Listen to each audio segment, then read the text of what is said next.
soli pa solim, kā jāiet caur autoskolu. Nu, īsumā, pirmkārt, man liekas, jau viss sākas visiem. Es domāju ar to, ka sākumā mēs izņemam mācību atļauju, tad baltās tiesības, bet pirms tam mums ir jāaiziet medicīniskā komisija. Tad jau, protams, tā secība var mainīties, nav obligāti tieši šāda, bet, droši vien tas būtu tas, kā es darītu, jo es noteikti pirms autoskolas jau sāktu braukt, un es to noteikti darītu jau no 16 gadiem, kā to var darīt. Tālāk, bet, kad nākamais solis vienkārši ir izvēlēties autoskolu, iziet teorijas kursu, pārsvarā tagad lielākā daļa skolas tomēr piedāvā e-vidi, tas ir 8 moduļi plus 3 klātienes moduļi. Izejot šo visu apmācību, jūs varat kārtot skolā teorētisko eksāmenu.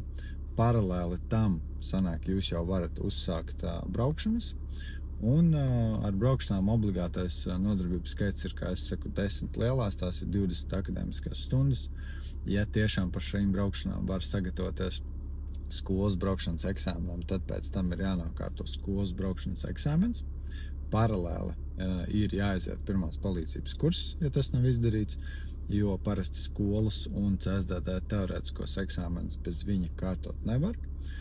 Un tad, kad jau esat gatavi autoskolas braukšanas eksāmenam, noliksiet to, tad atliek tikai CSDD. Un, protams, nepieminēju to, ka pēc teorijas pabeigšanas, protams, jānoliek tas CSDD tests, un tad, kad viņš ir nolikts, tad, protams, ja ir nolikts arī skolas braukšanas eksāmens un autoskola jau visu ir noslēgusi, tad jūs varat pieteikties braukšanas eksāmenam CSDD. Un tad jau nokārtojat visu, jāaizņem tiesības.